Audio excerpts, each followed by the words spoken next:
Seja bem-vindo, né, você que está aí assistindo essa aula, mais uma monitoria, né, mas acredito que, espero que sirva para dar uma revisada aí nos conteúdos. Eu vou falar um pouco hoje de um tópico que eu considero que precisa ser bastante rápido, que é um tópico que, na minha opinião, é para contextualizar. O Enem, ele nunca, pelo que eu tenha visto aqui nos exercícios, cobrou o tópico de revoluções liberais diretamente, sempre indiretamente. Por isso parece que eu vou falar que não tem necessariamente a ver com os exercícios que eu separei, mas tem. E isso aqui é muito importante para entender o contexto que precede, né, as guerras mundiais. E eu vou dar uma explicada nisso, falar um pouco rapidamente dos movimentos revolucionários e das suas épocas. Como a gente pode ver aqui, é de 1820 a 1848, mas aconteceram diversos, né, dezenas de movimentos revolucionários, principalmente na Europa nesse período, e isso definiu o contexto pré-guerra. Mas, como eu disse, vai ser rápido, porque ele não realmente é extensivamente cobrado no Enem, nunca achei uma questão direta dele, mas é importante para entender o contexto de 1820 a 1848. Então, a gente vai falar primeiro o contexto das revoluções liberais. As revoluções liberais, como eu falei, vão começar na minha explicação em 1820. Logo, elas sucedem dois eventos muito importantes de tomada do poder em um caso, da burguesia e no outro caso o movimento de independência, mas que ambos representam um sucesso do iluminismo, das teorias iluministas que vocês com certeza revisaram, mas também o sucesso do projeto de um Estado liberal burguês. Isso é muito importante no contexto, principalmente da Revolução Francesa. Posteriormente, né? Mas a tomada do poder pela burguesia e formação de um Estado liberal, tanto nos Estados Unidos, com a independência das 13 colônias, em 1783, como na França, em 1789, representa um importante passo, né, do projeto burguês no mundo. E foi nesse contexto de muita revolta, de mudança de estados, de revoluções importantes e grandiosas, que surge um conflito entre forças. Conflito entre uma força de conservação, ou seja, de restauração daquele poder monárquico absolutista, que era a face, né, europeia no século XVIII, mas também em outros séculos, e a transformação, a força de transformação, que eram as forças liberais, ou seja, que pregavam um Estado liberal, Estado que respeitasse a propriedade, a liberdade e a vida de todos, mas também um Estado que considerasse, por exemplo, todas as pessoas juridicamente iguais perante a lei. E um movimento nacional, da escrita em nacionais, no sentido de nacionalismo. Surge um movimento patriótico importante nesses estados revolucionários e que eles lutam, né, com as forças de conservação. E a gente vai explicar um pouco mais rapidamente. Próximo e já o último slide, que eu chamo de cronograma das revoluções. A gente precisa primeiro analisar 1820, que é o marco, né, primeiro das revoluções liberais. E a gente tem escrito Confederação Germânica, Grécia e Portugal. E por que isso? Então, por que isso? É porque, no caso da Confederação Germânica, a gente já teve um processo em direção à unificação. A gente não vai falar isso muito porque já tem um tópico de unificação alemã. Mas a Confederação Germânica, que é hoje parte da Alemanha, já iniciou o movimento liberal de unificação. Depois a Grécia, que estava em uma luta nacional contra o Império Turco. E Portugal, que é o mais importante, 1820, que iniciou a Revolução do Porto.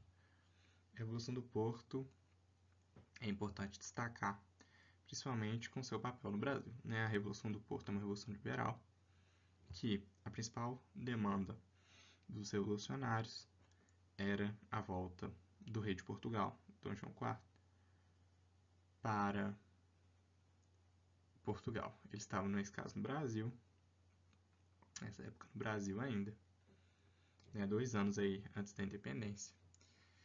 E para os portugueses revolucionários, essa presença do rei de Portugal no Brasil prejudicava os interesses de Portugal.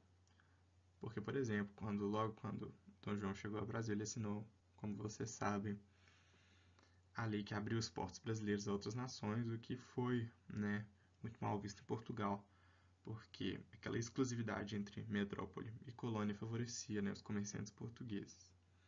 Mas também, simplesmente do fato de Portugal acabando de ser governado por sua colônia, também era prejudicial aos interesses dos portugueses, e essa era uma das suas reivindicações. As outras reivindicações que foram cumpridas era a instauração de uma Assembleia Constituinte Liberal para promulgar a nova Constituição de Portugal, que era uma Constituição liberal e que limitava os poderes dos reis. Nesse processo revolucionário, Dom João foi forçado, se viu forçado a voltar para Portugal, e assim o fez. Em 1830, a gente tem novamente o movimento da Confederação Germânica para a independência, novamente a Grécia lutando por sua independência. Mas Portugal, também o outro processo revolucionário, em 1830, que foi basicamente a derrota de Dom Miguel pelas forças de Dom João, e que garantiram não só a Constituição Liberal, e garantiram a sua permanência, como também iniciaram de vez o período liberal, o período de um rei controlado por leis liberais em Portugal. Isso tem uma influência no Brasil em 1831, inspirado por essas forças liberais. Revoltosos se encontravam no Brasil, se levantaram contra Dom Pedro I, com o objetivo de também liberalizar a colônia, e liberalizar, na verdade já não era mais colônia, era já um país independente, mas liberalizar o Brasil com esse projeto liberal que foi imposto em Portugal. Depois a gente tem a França, num período napoleônico. Então, após Napoleão, houve um movimento chamado de 3 Dias Gloriosos, em abril de 1830, que os revolucionários realmente saem às ruas, demandando a queda do rei absolutista, ou seja, um rei absolutista pós-Napoleão, pós a Revolução Francesa, que era o Carlos X de Bourbon. E o rei Carlos X, de fato, cai. Em 1848, além daquelas forças nacionais liberais que a gente tinha no contexto, surgem os socialistas, já inspirados por ideias socialistas dos vários teóricos aí. E esses socialistas, eles começam a participar da disputa política na França, uma disputa bastante fervorosa, como vocês viram. Em 1789, uma revolução. Em 1830, outra chamada Revolução. E agora em 1848, outra queda do Luís Filipe I, que era também um rei considerado das forças retrógradas, ali na situação das forças restauradoras, que tinham como objetivo restaurar um regime monárquico, principalmente absolutista, na França. E ele cai. Luís Filipe I cai após uma série de revoltas liberais. Depois disso, e acho que essa é a principal importância, se inicia o que a gente chama de Primavera dos Povos, que é revoltas liberais se espalham por toda a Europa para combater de vez os restauracionistas e inspirados pelos movimentos franceses. E assim, eles conseguem colocar um ponto final à grande maior parte desses concentrados no que a gente chama de Velho Mundo, no continente europeu, eles conseguem então colocar um ponto final aos governos absolutistas europeus. Isso é muito importante ressaltar no contexto de pré-guerra, porque quando vocês estudarem a Primeira Guerra, vocês vão ver aquele movimento, né, burguês que a gente chama de Belle Époque, que se instaurou nesse período de paz, após a Primavera dos Povos, após essas revoluções, em que o poder da burguesia ele foi realmente consagrado.